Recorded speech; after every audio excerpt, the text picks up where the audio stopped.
As we get into the pieces of how do you find yourself back, on path to get back into your exercise program or on track with your health and fitness, when you found yourself sort of wandering aimlessly, there's a few things. And I think the first thing is the mindset piece, and wrapping your head around, I need to do something.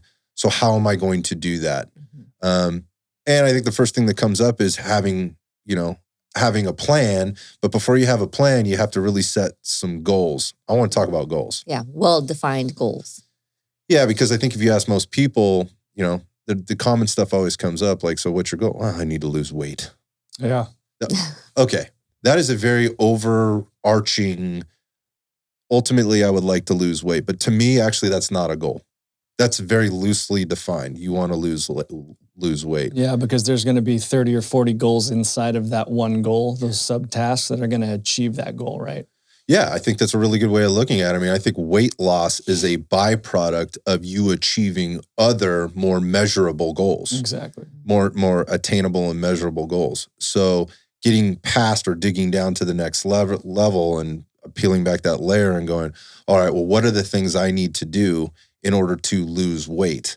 And that doesn't necessarily mean running out and joining the gym. Yes, I'm a gym owner. I would like you to be here. Yes, I make money when you come here. Fuck, yes. That's all true, but you don't have to be here to do that. To your example, CeCe, I mean, we've been working with this person for a long time. I wouldn't want to see her go. Yes, there's a monetary thing there, but I wouldn't want to see her go because she's put so much work and effort in and come through so many other challenges. You mentioned the new baby and, work, and there was COVID in there, and there's all kinds of shit that I know this individual had to work through in order to get to this point. I would hate to see her kind of just throw her hands up and be like, oh. And walk away from her support system, which we're going to talk about a little bit. But again, I think the weight loss is a byproduct of setting those goals, as Jeff was talking about. Like there's many, many things you can be doing, and it doesn't necessarily have to be in the gym. So setting goals. If you're that busy person, and so we talked to, and again, when we were on this trip, we talked to so many people, and again, a lot of very similar conversations. Some corporate executives, some first responders, some medical care, healthcare professionals that are finding themselves very stretched, challenged, very stretched. And I think, a lot of people listening to the show can probably relate to that it's bell to bell, right? With the shift work, or it's bell to bell with the business that's at hand and managing employees and all the things. Look, that is life. And still having a family and a partner and all of those things. Commute times as we're going back to work and dealing with kids and, schedules and basketball practices and jujitsu practice and whatever else. Like these are choices like that have been made and we have to figure out ways to work with those.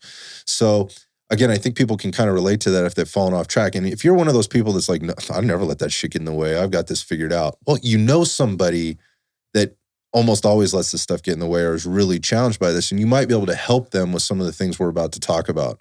But again, one of those things is mindset. And you can't change that for somebody. They have to change that for themselves. So let's talk about goal setting and some of the specific things that people can do to help themselves.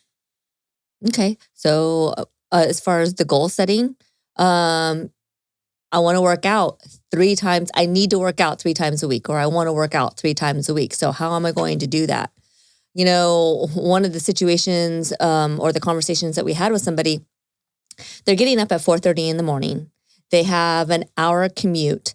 I think that they start at about 7, but they like to get there a little bit early. And then they work a 12-hour shift. And then they're getting home at 7:30, 8 o'clock. They have 2 kids and a partner.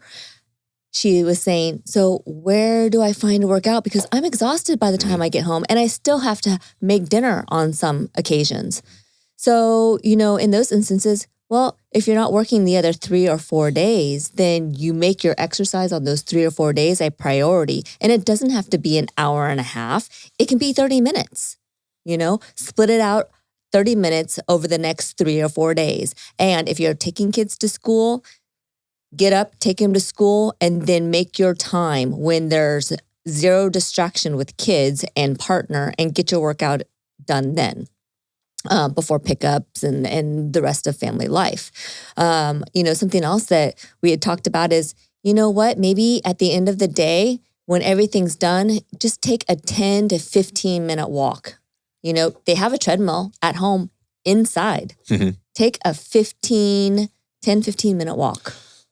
There's pavement outside as well. It's free. Yep. That's very true. That's very true. Yep.